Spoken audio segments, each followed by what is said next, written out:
Meaning of diplomatic. Diplomatic. Diplomatic. Diplomatic. Diplomatic.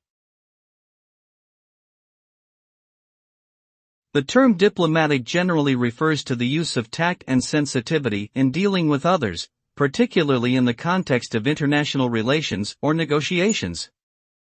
Being diplomatic typically involves respecting differences of opinion, avoiding confrontations, and finding common ground. Diplomacy is often associated with the art of compromise and the pursuit of peaceful solutions to conflicts. In essence, being diplomatic means conducting oneself with poise, grace, and a willingness to listen and understand different perspectives in order to achieve mutually beneficial outcomes.